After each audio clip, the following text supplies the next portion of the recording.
नाज़रीन अस्सलाम वालेकुम। नाज़रीन डॉक्टर दानिश प्रोग्राम जवाब चाहिए के साथ हाजिर है। नाज़रीन दो इशू है, एक इशू बहुत ही दोनों ही इशू इम्पॉर्टेंट है क्लास से। एक तो ये है कि चेयरमैन सेनेट के ख़िलाफ़ जो अदम एतमाद की तहरीक मुत्तहिदा अपोजिशन लाई है उसका फ़ैसला होने वाला है। ये पहले चेयरमैन सेनेट हैं पाकिस्तान की तारीख़ में जिनके ख़िलाफ़ अदम एतमाद लाई गई है। हालांकि देखा जाए तो कोई ऐसी मेजर कोई चार्जशीट नहीं है मौजूदा चेयरमैन सेनेट के ख़िलाफ़ जो मुत्तहिदा अपोजिशन लाई है, लेकिन ये आइनी और जमहूरी हक़ है मुत्तहिदा अपोजिशन का जो वो करने जा रही है, तो इस पे बात करेंगे। दूसरी इम्पॉर्टेंट चीज़ ये है कि मौजूदा जो हुकूमत है, जमहूरी हुकूमत है, इसको अपोजिशन जो है वो डिक्टेटर से भी ज़्यादा ख़तरनाक हुकूमत कह रही है। बकौल उनके क्योंकि वो कहते हैं कि जी सियासी मुखालफिन के साथ इंतकामी कार्रवाई की जा रही है और जमहूरी और आइनी हक़ छीन लिया गया है। इवन के वो कहते हैं कि मीडिया में भी कतगन लगा दिया गया है सियासी मुखालिफिन के लिए। दूसरी तरफ हुकूमत ये कहती है कि भाई हम इंतकामी कार्रवाई नहीं कर रहे हैं, हम एहतसाब कर रहे हैं, और एहतसाब हम कर रहे हैं क्रिमिनल माफिया का। तो कौन किस हद तक अपने आप को जस्टिफाई करता है, इसके ऊपर बात करेंगे। मेरे साथ जो गेस्ट हैं आइए उनका तारुफ कराते हैं। मेरे जनाब शाइस्ता परवेज़ मलिक साहिबा MNA हैं मुस्लिम लीग नून के, आपका बहुत शुक्रिया आपने ज्वाइन किया। मेरे साथ हैं उस्मान डार साहब, मुआविन खुसूसी बराए वज़ीर आज़म यूथ प्रोग्राम, आपका बहुत शुक्रिया सर आपने ज्वाइन किया। सरदार दोस्त मोहम्मद खोसा, साबिक़ वज़ीर आला पंजाब, रहनुमा पाकिस्तान पीपल्स पार्टी, आपका बहुत शुक्रिया सर आपने ज्वाइन किया। जनाब मैं सबसे पहले आ जाता हूँ शाइस्ता परवेज़ मलिक साहिबा की तरफ। आज एक आपके अशाइया भी है, मुत्तहिदा अपोजिशंस को बुलाया गया है, ख़ास तौर पे सेनेटर्स जो कि सेनेट के इसमें वोट डालेंगे। एक तासुर पैदा हो रहा है और वो ये है कि दोनों तरफ का पॉइंट ऑफ व्यू है। हुकूमत कहती है कि हमारे पास 60 से ज़्यादा अफराद हैं और अपोजिशन के पास जो इत्तेहादी हैं वो तकरीबन 65 है, वो नज़र आ रहा है। तो ऐसी सूरत हाल में आज जो है वो हासिल बजिंजो जो उम्मीदवार हैं, और बिलावल भुट्टो साहब ने कहा है कि मेरा ख्याल है कि चेयरमैन सेनेट जो मौजूदा हैं उनको इस बात का इदराक होना चाहिए कि अपोजिशन के पास 65 के करीब मेंबर हैं, तो उन्हें रिज़ाइन कर देना चाहिए। ये कहाँ तक जस्टिफाई है, सही है, क्या कहेंगी आप? बिस्मिल्लाहिर्रहमानिर्रहीम। थैंक यू डॉक्टर साहब for having me in your programme कि मैं अपना इजहार ख्याल कर सकूं।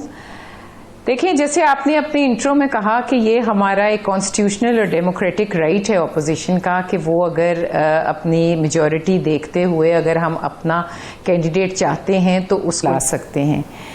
अब जहाँ तक रेजिग्नेशन की बात थी तो बहुत ज़्यादा मेरा भी अपना ख्याल था कि जब ए मेजॉरिटी ऑफ द पीपल एक नो कॉन्फिडेंस कर देते हैं तो असूली तौर पे तो रिज़ाइन कर देना चाहिए था।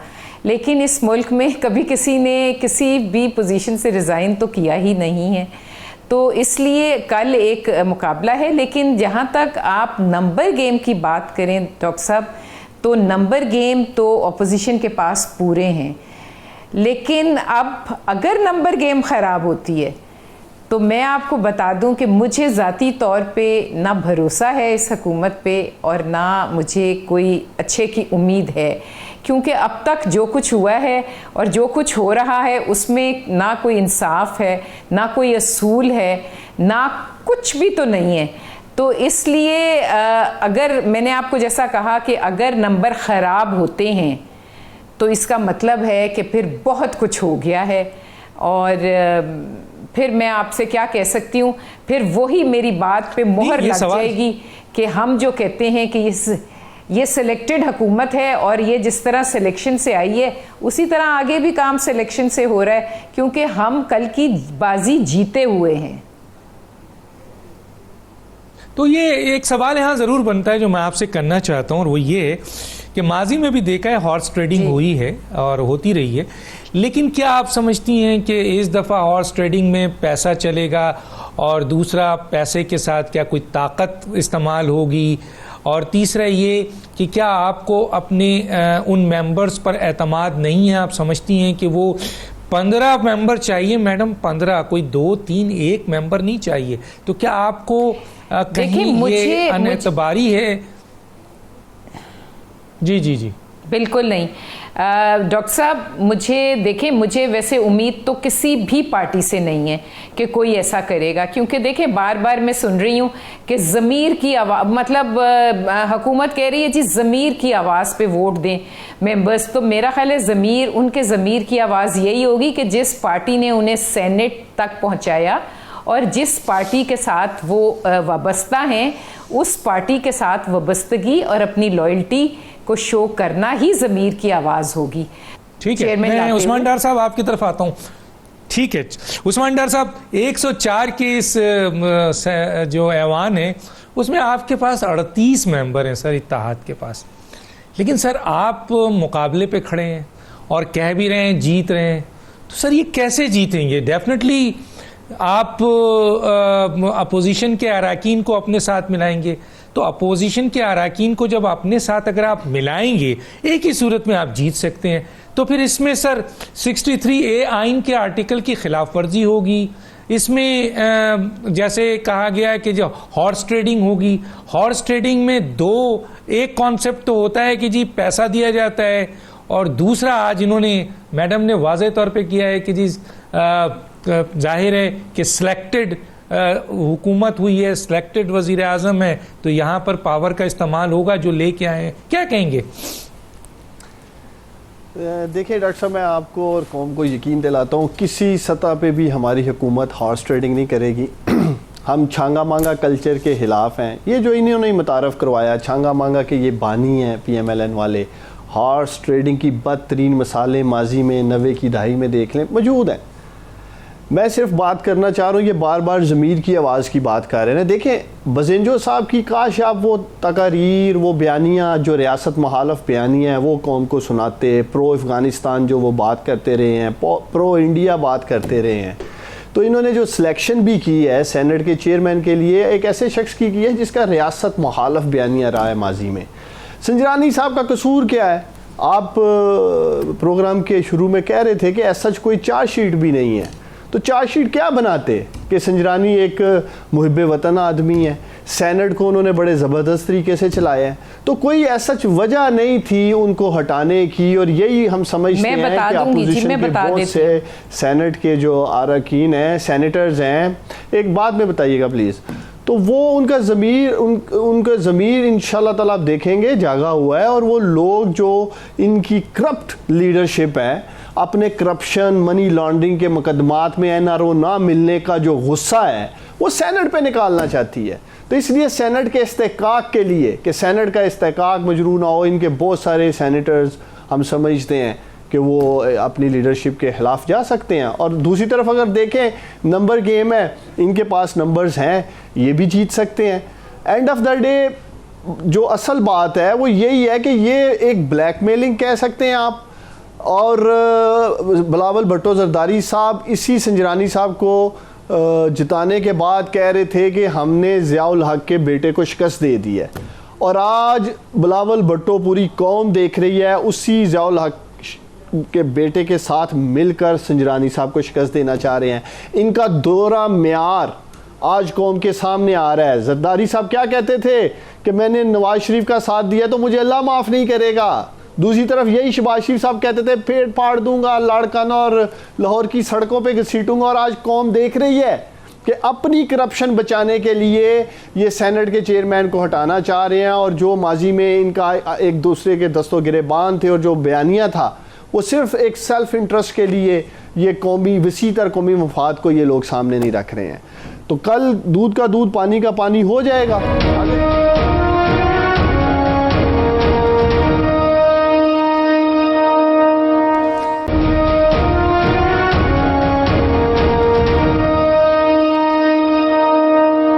खोसा साहब मैं आपसे जो इस वक्त सिचुएशन है उसमें सर 104 के ऐवान में तकरीबन 53 चाहिए जीतने के लिए, और 65 जो है अपोजिशन के पास है, इत्तेहाद के पास, और इनके पास 38 है। लेकिन हम सुन रहे हैं, उस्मान डार साहब ने तो खुल के नहीं कहा, लेकिन इनके चंद अहम सेनेटर्स ये कह रहे हैं कि हमारे पास जो है वो इतनी तादाद है कि हम बड़े आराम से जीत जाएंगे। तो सर अगर ये जीत जाएंगे, अगर हुकूमत कल चेयरमैन सेनेट का इलेक्शन जीत जाती है, तो सर दो ही चीज सामने नजर आती है, या तो हॉर्स ट्रेडिंग हुई, ताकत का इस्तेमाल हुआ, पैसे का इस्तेमाल हुआ, या फिर लोगों ने जमीर के ऊपर फैसला किया और हुकूमती चेयरमैन को जो उनके रिप्रेजेंटेटिव है उनको वोट दिया। आप कैसे देखते हैं सर? बिस्मिल्लाहिर्रहमानिर्रहीम। डॉक्टर साहब बड़ी मेहरबानी। मैं आपके दोनों शुरका की गुफ्तगू सुन रहा था और मुझे उस्मान डार साहब की गुफ्तगू सुन के कुछ थोड़ी सी हैरानी भी हुई कि क्या वो हकायक से नावाकिफ हैं या हकायक जो हैं वो आपके हमारे सामने रखना नहीं चाहते या उनको तस्लीम नहीं करना चाहते। देखें, इस वक्त जो अददी अक्सरियत है सेनेट के अंदर वो तो यकीनन अपोजिशन की जो जमातें हैं उनके पास मौजूद है। अब आज ही आपसे पहले एक टॉक शो में इनकी जमात के एक साहब जो हैं वो ये कह रहे थे कि जी इनको ये इशाइये और ये ज़ोराने देने की क्या ज़रूरत है। भाई ये तो एक कल्चर है, एक रूटीन है जहाँ पे सारी जमातें, कोई एक जमात तो नहीं है जो कि किसी को डिक्टेट कर सकती है। कई जमातें इकट्ठी होकर और इस इलेक्टोरल प्रोसेस की तरफ जा रही हैं। तो ये एक प्रोसेस है और रूटीन है, इसमें कोई ऐसी बात नहीं है। हम तो बड़े मुतमईन हैं कि अपोजिशन के जो नंबर्स हैं वो अल्हम्दुलिल्लाह पूरे हैं। पसीने तो हुकूमत के छुटे हुए नजर आ रहे हैं। एक तरफ हमारी क़यादत जो है पाकिस्तान पीपल्स पार्टी की, उनको इन्होंने पाबंद किया हुआ, अभी तक उनके ऊपर कोई चीज प्रूवन नहीं है। दूसरी तरफ नवाज शरीफ साहब को इन्होंने पाबंद किया हुआ, उनके ऊपर अभी तक कोई ऐसे मामलात सामने बनाए जा रहे हैं, लेकिन उसका जवाब शाइस्ता परवेज मलिक साहिबा बेहतर दे सकेंगी। लेकिन असल जो बात है वो ये है कि जैसे उस्मान डार साहब ने जिस तरह से फरमाया कि जी कल तक ये एक दूसरे को यूं कहते थे, वो कहते थे, फिलां कहते थे, ढिमकान कहते थे, तो मुझे जरा ये खुद जवाब दे दें इस बात का कि फिर आपके शिबली फराज साहब किस तरह से मौलाना फजलुर रहमान साहब के पास गए। आपके तो प्राइम मिनिस्टर साहब ने अभी हालिया अमरीका के जलसे के अंदर उनके हवाले से जो नाजेबा जबान इस्तेमाल की है। देखिए, सियासत अपनी जगह पे, लेकिन कुछ इक़्तिदार होते हैं जिनका हमें ख्याल रखना चाहिए। आप एक जमात के सरबराह हों और फिर आप इस तरह की गुफ्तगू करें, ये गुफ्तगू जो है ये तो मैं समझता हूँ उस्मान डार साहब को भी सूट नहीं करती, क्योंकि वो एक पार्टी को रिप्रेजेंट करते हैं। और कल्चर जो है फिर ये पब्लिक के सामने आता है कि आप किस तरह की गुफ्तगू करते हैं और उससे आपके पार्टी का जो बैकग्राउंड है उसका एहसास होता है लोगों को। तो ये तो क्लेम करते हैं कि जी हम लोगों की अक्सरियत से आए, चलें इन्हीं की बात मान लेते हैं। मैं नहीं मानता, और मुझे यकीन है कि शाइस्ता परवेज मलिक साहिबा भी इस चीज से इत्तफाक नहीं करती। आधा पाकिस्तान, आधे से ज्यादा पाकिस्तान इस चीज से इत्तफाक नहीं करता कि 2018 के इलेक्शन जो हैं जिस तरह से कंडक्ट किए गए, उसमें जिस तरह से पीटीआई को सपोर्ट की गई, ये तो परवेज मुशर्रफ साहब के दौर में भी काफ लीग को इस तरह से सपोर्ट नहीं किया गया था जिस तरह से इस दफा जो है वो पीटीआई को सपोर्ट करके और असेंबलीज में लाया गया। और जिस अक्सरियत से ये लोग आए उन तमाम तर सपोर्ट के बावजूद वो भी सबके सामने है। हमें इस चीज की परेशानी नहीं है कि कल के नताइज क्या होंगे, क्योंकि कल के नताइज हमारे कम अज कम नजर में बड़े वाजे हैं। अगर उनमें कोई राती रात कोई तब्दीली आती है तो फिर मैं समझता हूं कि डिप्टी साहब को जो है वो सोचना चाहिए कि उनके ऊपर किन किन किस्म के एलिगेशन जो हैं वो जो हम कह रहे थे कल तक, आज तक, वो कल को साबित होंगे। और जिसके बारे में वो पिछले 5 साल, 5.5 साल ऑपोजिशन के और कुछ अरसा पहला हुकूमत का जो गुजरा, उसमें जो कुछ वो फरमाते रहे इन दोनों जमातों के बारे में, यानी हमारी पाकिस्तान पीपल्स पार्टी की क़यादत के बारे में और मुस्लिम लीग नून की क़यादत के हवाले से, तो फिर इनमें और उनमें क्या फर्क रह जाएगा? अगर 36 या 38 मेंबर्स जो हैं वो अक्सरियत बना जाते हैं और आज यकायक, यानी कि पिछले साल में उन सेनेटर्स के ज़मीर नहीं जागे, जिस तरह से मुल्क में महंगाई बढ़ी उन सेनेटर्स के ज़मीर नहीं जागे, जिस तरह से रोज पेट्रोल की और डीजल की प्राइसेस और तेल की प्राइसेस बढ़ रही हैं, उनके ज़मीर नहीं जागे। जिस तरह से कोई एग्रीकल्चर पॉलिसी नहीं आई, इनके ज़मीर नहीं जागे। कोई एजुकेशन पॉलिसी नहीं आई, इनके ज़मीर नहीं जागे। कोई हेल्थ पॉलिसी नहीं आई, इनके ज़मीर नहीं जागे। बलूचिस्तान, KPK और Punjab is being run by the centre. ये कितने यानी अफसोस की बात है कि 3 सूबे जो हैं इस वक्त वो मरकज से चलाए जा रहे हैं और सिंध का माशी तौर पे सिंध हुकूमत का गला घोंटा जा रहा है और उनके ऊपर इल्जामात डाले जा रहे हैं। तो there is a lot to say. Usman डार साहब, मैं आपकी कदर करता हूं, आपकी इज्जत करता हूं और मैं समझता हूं कि आप इन चीजों को जरूर रियलाइज करते होंगे, क्योंकि आप भी एक हल्के को रिप्रेजेंट करते हैं। हार जीत वो अपनी जगह पे रही, कोई जीत जाते हैं, कोई हार जाते हैं, लेकिन आप एक हल्के को रिप्रेजेंट करते हैं। आप खुद पूरी दयानतदारी से बताइए कि क्या आपके हल्के के लोग मुतमईन हैं आज के हालात से? क्या पूरा पाकिस्तान आज के हालात से मुतमईन है? गरीब तर हो रहा है, जो सफेद पोश तबका था वो परेशान है। अब तो जिनको उमरा कहा जाता था, अब तो वो भी परेशान है। आप कहते थे कि पाकिस्तान के अंदर हम माशी तरक्की लेके आएंगे, फॉरेन इन्वेस्टमेंट लेके आएंगे, ये लेके आएंगे, वो लेके आएंगे। जो गिने चुने पाकिस्तान के इंडस्ट्रियलिस्ट थे, आपने उनको नैब के रेडार के ऊपर डाल दिया और जिससे हजारों लोग जो है वो बेरोजगार हो गए। आप दावा करते हैं कि आप बाहर से इन्वेस्टमेंट लेके आएंगे एक्सपर्ट्स की। जो लोग करोड़ों अरबों रुपया अपना ला के पाकिस्तान में डालें और इस नुक्ता नजर पे ला के डालें कि उनका कल को सरमाया जो है वो सेफ नहीं है और उनके साथ कल को पता नहीं क्या होगा। आप किस दुनिया में रह रहे हैं? ठीक है, आपने आज तक साल हो गया तकरीबन आपकी हुकूमत को, PTI की हुकूमत को, आपने कोई डायरेक्शन दी है मुल्क को? लोगों को कोई डायरेक्शन दी है? मां सिवा तसलियों के। ठीक है, और मेरे ख्याल में PTI की हुकूमत ने आज तक कुछ नहीं किया।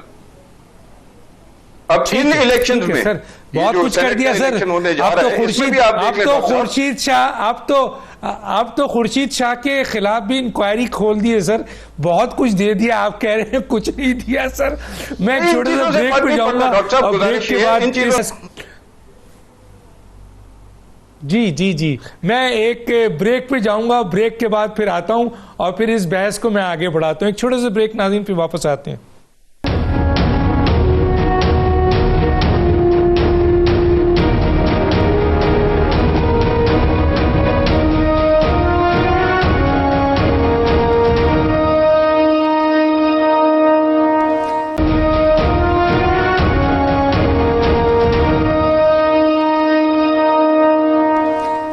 वेलकम बैक जी। शाइस्ता साहबा, आप जो भी रिस्पॉन्ड करना चाहें, लेकिन एक छोटा सा सवाल भी इसमें ऐड कर देता हूं मैं।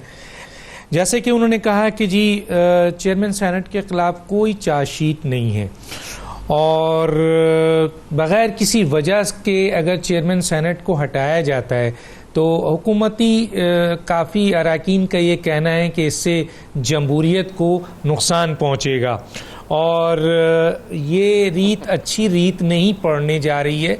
और तीसरी चीज़ ये है कि वो ये कहते हैं क्योंकि वो जो सेनेटर्स हैं इसलिए बड़ी तादाद में हुकूमती इत्तेहाद के साथ आएंगे कि उनको अपनी लीडरशिप पे अब एतमाद नहीं रहा और उनके मुस्तकबिल का भी कुछ नहीं पता। और तीसरा ये कि वो ज़मीर की आवाज़ पे वोट देंगे। क्या कहेंगी आप? देखिए डॉक्टर साहब, मैं आपको ये कहना चाहती हूँ कि ये जो ज़मीर की आवाज़ है ना, इसका जवाब तो मैंने पहले दे दिया है कि ज़मीर की आवाज़ को अगर सुनना है तो पता नहीं वो कहाँ सोया हुआ ज़मीर है। जैसे दोस्त मोहम्मद ने भी कहा कि वो ज़मीर उस वक्त कहाँ सोया होता है जब आवाम के ऊपर जुल्म होता है, तो उसमें मैं नहीं जाऊँगी। दूसरी बात मैं ये कहना चाहती हूँ कि देखिए शिकायत, मैं आपको बताऊँ जो असेंबली का भी हाल है कि कभी नहीं हुआ कि ट्रेजरी बेंचेस असेंबली की कार्रवाइयों को ना चलने दें और असेंबली का जो स्पीकर है वो अपोजिशन को बोलने की इजाज़त ना दे, बल्कि बार बार ट्रेजरी के उन मेंबर्स को इजाज़त दे जो गाली गलोच कर सकें, जो चोर डाकू कर सकें और जो हर तरह से असेंबली के माहौल को ख़राब करें। तो जब आप उस तरह का माहौल रखेंगे, अभी पीर को, अभी जो गया है मंडे, उसको ये हुआ है कि फिर वही शोर हुआ है और वही असेंबली एडजर्न कर दी गई है। कौम का पैसा हम बदनाम हो रहे हैं, लेकिन कौम का ऑस्टेरिटी की ये बातें कर रहे हैं और 2 दिन के लिए असेंबली एडजर्न कर दी गई क्योंकि नंबर इन्होंने दिन पूरे करने होते हैं और चाहे जितना ज़ाया हो, कार्रवाई हो ना हो, काम हो ना हो, लेजिस्लेशन हो ना हो, ये अपनी बदतमीज़ियाँ और बदज़ुबानियाँ और नाअहली का सबूत वहाँ भी देते रहें। अब देखें इसी तरह सेनेट में भी हुआ है कि ऑपोजिशन माना कि बहुत अच्छी तरह सादिक संजरानी साहब ने चलाई, बहुत अच्छा रहा, लेकिन जो लेटली ऑपोजिशन को शिकायत थी वो यही थी कि उनको टाइम नहीं दिया जा रहा और उनको जो उनका ड्यू राइट बनता है वो नहीं दिया जा रहा। लेकिन बात तो इस वक्त ये है कि अगर majority of the members feel कि उनके चेयरमैन को चेंज होना चाहिए तो क्या ये उनका डेमोक्रेटिक और कॉन्स्टिट्यूशनल राइट नहीं है? ये उनका राइट है और वो उस राइट को अगर एक्सरसाइज करते हैं तो इसमें कोई हर्ज नहीं है। अब कल क्या फैसला होगा ये तो वक्त बताएगा, लेकिन मेरी बात सुने, ये हुकूमत जिस तरह दंदना कर बात कर रही है और जिस तरह की बैकिंग पर इनको नाज है, उससे तो ये अंदाज़ा होता है कि इन्होंने डराना है, धमकाना है। लेकिन मैं आपको एक बात बता दूं डॉक्टर साहब, ये डराना धमकाना तोड़ फोड़ की तो इनकी पूरी कोशिश है। आपने भी कई दफ़ा सुना होगा कि जी PMLN का जी फॉरवर्ड ब्लॉक बन गया, उतने लोग टूट गए, उतने लोग चले गए, लेकिन ये प्री पोल रिगिंग जितनी कर सकते थे इन्होंने की है। उसके बाद ये कोई तोड़ फोड़ पार्टी में नहीं कर सके। क्या पार्टी का आपने अगर ये इतने ही अगर हम अपनी क़यादत से मायूस हैं और ये हमें एक्सपोज करना चाहते हैं तो ये मीडिया की ज़बान खोलें, ये मीडिया को आज़ाद करें। जिस तरह हमने अपने दौर में आप लोगों ने 126 दिन वो भी दिखाया कि इमरान नियाज़ी साहब सुबह के टाइम खाली कुर्सियों पर टहल रहे हैं और खाली कुर्सियों को एड्रेस कर रहे हैं, बल्कि 24 घंटे मीडिया ने उनको दिखाया। और बल्कि अगर मैं ये कहूँ कि वो मीडिया की कामयाबी थी कि उन्होंने इमरान नियाज़ी को आज प्राइम मिनिस्टर हाउस तक पहुंचाया तो मैं गलत नहीं होंगी। तो अगर ये इतने ही इनका ख्याल है कि हम बिल्कुल ख़त्म हो चुके हैं, पार्टी ख़त्म हो चुकी है, हमें अपनी क़यादत पे भरोसा नहीं रहा, तो खोलें मीडिया की आवाज़, आज़ाद करें मरियम नवाज़ का जिक्र होने से और दिखाएं ऑपोजिशन के जलसे, दिखाएं कि कितने अब आवाम इकट्ठी होती है और बताएं कि कौन लोग टूटे हैं बावजूद इन सख्तियों के कि जो ज़बान खोलता है वो गिरफ्तार हो जाता है, किसी पे हीरोइन पड़ती है, किसी पे कुछ होता है। तो अगर इतनी ही कमज़ोर ऑपोजिशन है तो फिर परेशानी किस बात की है? और दूसरी बात डॉक्टर साहब मुझे ये बताएं कि ऐसा लाइल्म और बेखबर प्राइम मिनिस्टर आपने देखा है जिसे अभी तक यही नहीं पता था कि रोटी 15 रुपए की हो गई है, जिसको अभी कल पता चला है। लेकिन सही है, उनको उनकी बेगम बताती हैं आप प्राइम मिनिस्टर हैं, उनको टेलीविज़न बताता है कि डॉलर चढ़ गया और रुपए की कदर गिर गई है, उनको टेलीविज़न ही सब कुछ बताता है या लोग बताते हैं। तो कल उनको पता चला और उन्होंने कहा कि रोटी को पुरानी कीमत पे लाओ। भाई रोटी पुरानी कीमत पे नहीं आएगी, क्योंकि जो रोटी बनाने वाला है उसके भी बच्चे हैं, उसको भी मकान चाहिए, उसको भी दवाई चाहिए, उसको भी जीने के लिए उसके भी घर में गैस जलती है, बिजली के बिल आते हैं, बच्चों की तालीम के लिए फीसों के लिए पैसे चाहिए। गैस कहाँ पहुंची हुई है? तो हुक्म हुआ है बादशाह सलामत से कि रोटी को पिछली कीमत पर लेके आओ। और मेरे साथ एक मेंबर बैठे हुए फरमाने लगे कि हमने आटे को तो कनक कंट्रोल की हुई है, तो फिर कीमत बढ़ने का क्या जवाज है? डॉक्टर साहब, क्या यही एक वजह है रोटी की कीमत बढ़ने की? क्या उसकी वजह आप किसी बच्चे से भी पूछ लें, लोग मर गए हैं, लोगों की चीखें निकल गई हैं और इतना नाअहल और लाइल्म किस्म का प्राइम मिनिस्टर कि जिसको यही नहीं पता कि क्या हो रहा है। तो कल जो बात होनी है, लोग अपने ज़मीर से इंशाल्लाह, मुझे पूरा यकीन है कि वो अपने ज़मीर की आवाज़, और जहाँ ये बात करते हैं हमारी बात पे, तो इनके लेफ्ट राइट आस पास बैठे हुए लोगों को देखें, कहाँ गए वो फाउंडर मेंबर्स PTI के जिन्होंने तहरीक इंसाफ की बुनियादें रखी थी? कहाँ है वो लोग? इनके अपने हामिद खान जी, उनका इंटरव्यू आया, उसको ऑफ एयर क्या करना था, उसको सोशल मीडिया से डिलीट कर दिया गया है। वो कह रहे हैं कि कहाँ गए वो PTI के फाउंडर मेंबर्स जिन्होंने PTI बनाई थी? वो लोग, उनका कहीं पता नहीं है। अब मांगे तांगे के लोग इन्होंने इकट्ठे करके और करप्शन की बात करते हैं। नजर तो दौड़ाएं आप इनकी कैबिनेट की तरफ, इनके लोगों की तरफ, और फिर देखें ये जो विच हंटिंग हो रही है ना, जो पॉलिटिकल विक्टिमाइजेशन हो रही है, देखें ये लावा पक रहा है, ये लावा फटेगा और एक महंगाई की सुनामी और जो ये लोगों के अंदर उबलता हुए जज्बात हैं ये बहुत बुरे होंगे। मुझे एक बात बताएं, देखें जब इनसे असेंबली में हम परफॉर्मेंस का पूछते हैं ये चोर चोर कहने लगते हैं। जब हम इनसे पूछते हैं कि बताओ भाई, पीर को यही पूछा था ना कि अमेरिका में क्या बात हुई, क्या फैसले किए, तो चोर चोर के नारे। आप मुझे बताएं कि दहशतगर्दी जो इस मुल्क से 80% तक खत्म हो गई थी, इन्होंने नेक्टा की कितनी मीटिंग्स की? उस जमाने में तो हम पे बहुत उंगलियां उठाते थे। मुझे आप बताएं एक मीटिंग नेक्टा की हुई है? इन्होंने मिल के सबको एक पेज पे लेके बैठे हैं ये।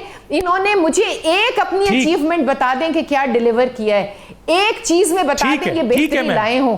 मैशत जो है वो तबाह बर्बाद हो गई है, लोग रो रहे हैं। मैं एक ब्रेक पे जाऊंगा, ब्रेक के बाद फिर आता हूं और फिर इस बहस को मैं आगे बढ़ाता हूं। एक छोटे से ब्रेक नाज़रीन, फिर वापस आते हैं।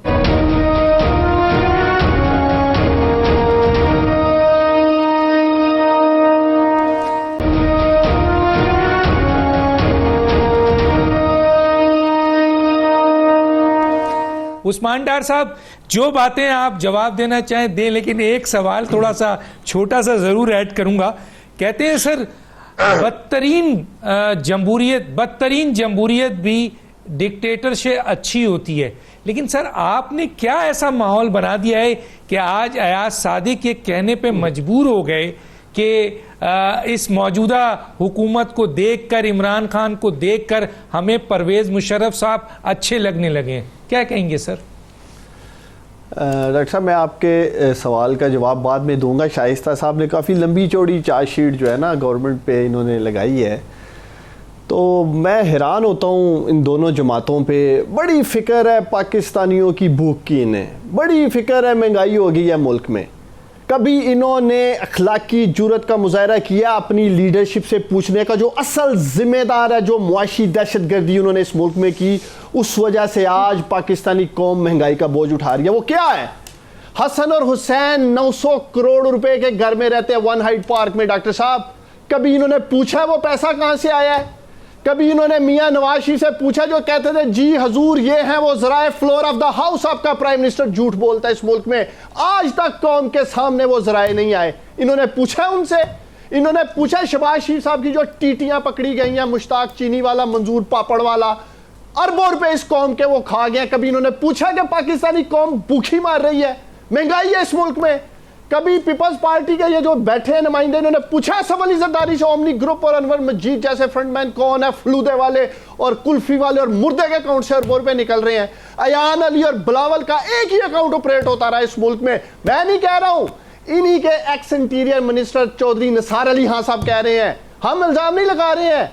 ये तमाम केसेस डॉक्टर साहब एक दूसरे पे इन्होंने रजिस्टर किए, हमने आके सिर्फ अदारों को आजाद किया और इनकी स्याकारियों की वजह से पाकिस्तानी कौम ने इनके योम स्याह पे जो तमाचा मारा अपोजिशन के मुंह पे, बहुत बड़ा अवाम का समुंदर था ठाठे मारता हुआ। शाइस्ता साहबा, तो क्यों नहीं अवाम बाहर आई?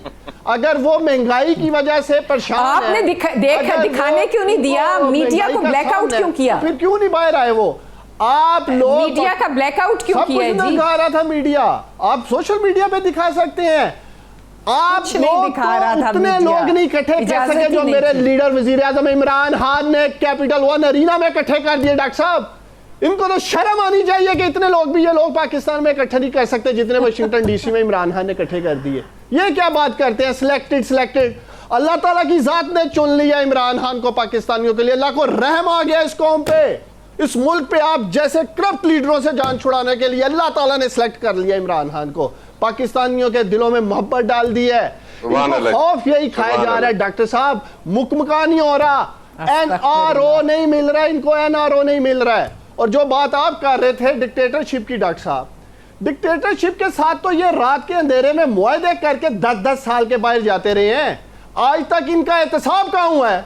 परवेज मुशर्रफ के साथ, डिक्टेटर के साथ ये रात के अंधेरे में बवर्ची तक लेके, हांसा में लेके इस मुल्क से भाग जाते हैं अपने वर्कर्स को पीछे छोड़ के।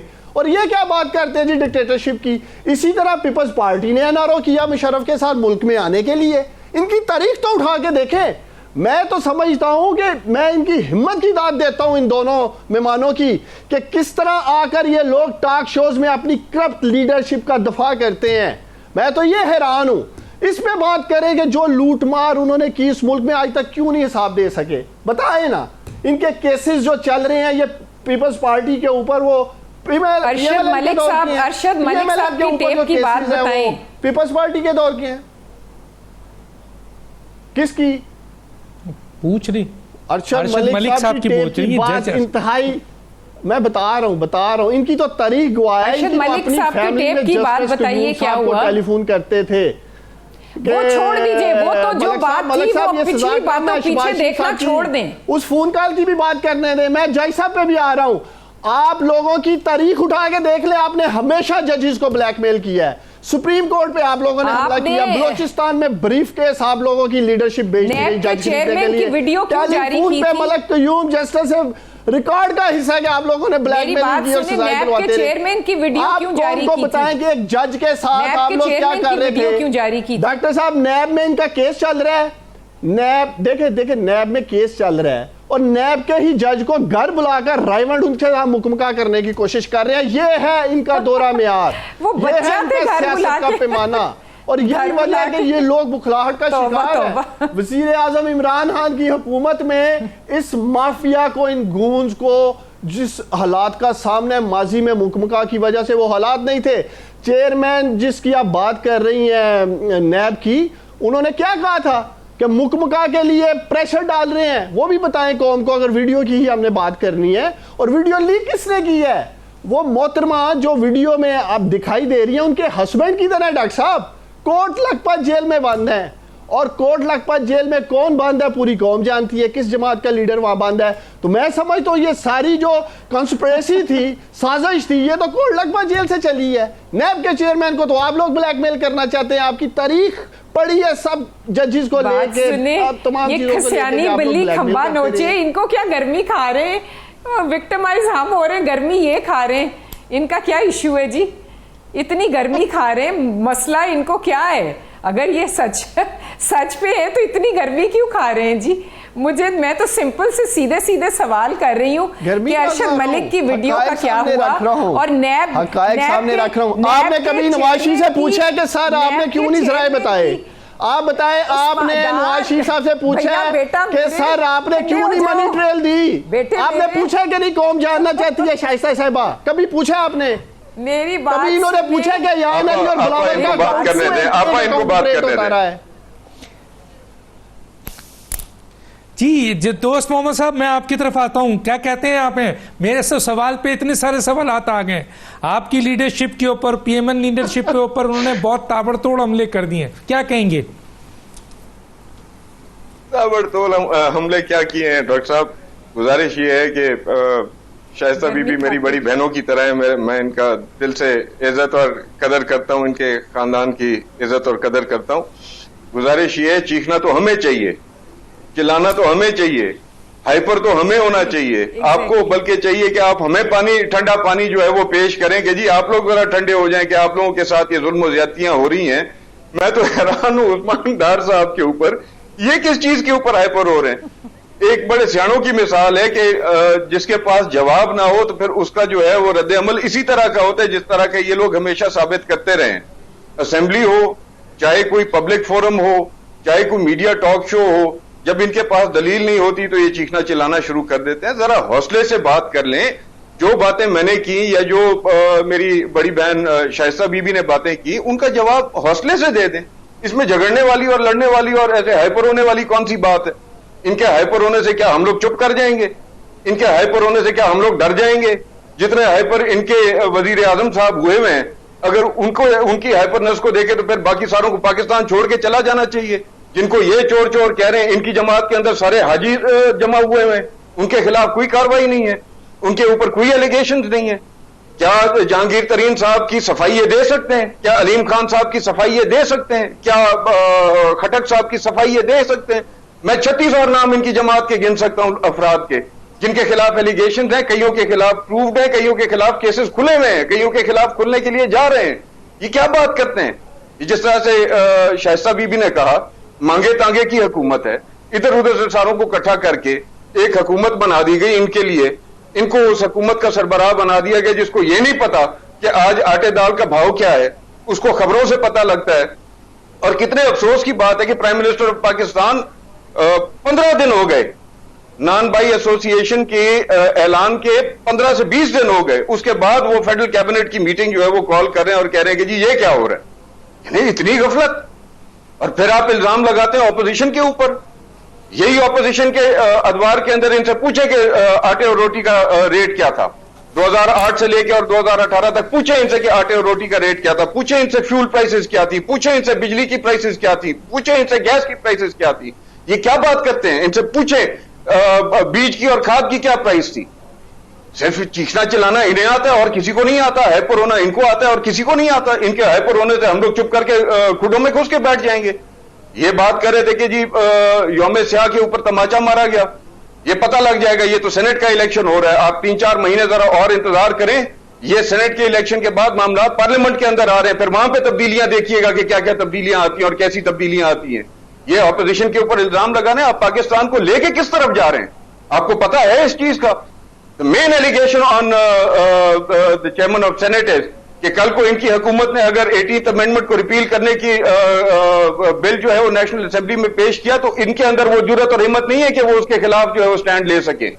और जो इख्तियारात 2008 से 2013 के दौरान 18th अमेंडमेंट के जरिए पीपल्स पार्टी की गवर्नमेंट ने इख्तियारात जो है वो सूबों को दिए थे, ये उनको क्यों रिपील करना चाहते हैं? मैंने अपने पहले सेगमेंट में ये बात की थी कि इस वक्त पाकिस्तान के 3 सूबे जो हैं वो मरकज के हाथ से चल रहे हैं, यानी मरकज से चल रहे हैं। वहां पे जो अफराद जिनको चीफ मिनिस्टर बनाया गया और जो वहां पे काबीनाएं बनाई गई हैं, उन काबीनाओं के मेंबरान से पूछा उनके पास इख्तियारात हैं या नहीं है। बलूचिस्तान में पार्टी का नाम वैसे बिल्कुल सही रखा, यानी इधर उधर से सारों को इकट्ठा करके बहुत मोअज़्ज़ज़ अफराद होंगे सियासत में। मैं उनके जात के हवाले से कोई बात नहीं करता, लेकिन वहां के कुछ मखसूस हालात हैं और उन हालात के तहत उनको इकट्ठा इधर उधर से करके उनकी पार्टी का नाम, जिसका शॉर्ट फॉर्म जो है वो बनता है BAP, यानी बाप। अब वहां पे कौन बाप चला रहा है हुकूमत, वो जरा बता दें मुझे। क्या चीफ मिनिस्टर साहब के पास ये इख्तियारात हैं कि बलूचिस्तान के पसमानदा तरीन इलाकों में जो जहां पे ना पानी है, ना बिजली है, ना खाना है, ना पीना है, ना सड़क है, ना कोई सहूलत नहीं है, वहां पे पिछले साल के अंदर इन्होंने क्या रोड मैप दिया है? वहां पे लोगों की सहूलत के लिए इन्होंने क्या प्रोग्राम शुरू किया है? KPK के पसमानदा इलाकों में इन्होंने लोगों की पसमानदगी को दूर करने के लिए क्या प्रोग्राम शुरू किया है? जिस जनूबी पंजाब के दावे के ऊपर इन्होंने एक महाज बना के और उसको PTI में बाद में शामिल कराया, उस जनूबी पंजाब का आज तक क्या बना है? जिस सेक्रेटेरिएट का आज से 6 महीने पहले इन्होंने ऐलान किया था, खाली ऐलान किया था कि जी वहां पे सेक्रेटेरिएट कायम करेंगे, ता वक्त के उसकी बाकायदा जो है उस पर असेंबली में और पार्लियामेंट में कार्रवाई हो और उसको हम फुल फ्लेज सेक्रेटेरिएट और सूबे की शक्ल दें। वो कहां गया सेक्रेटेरिएट?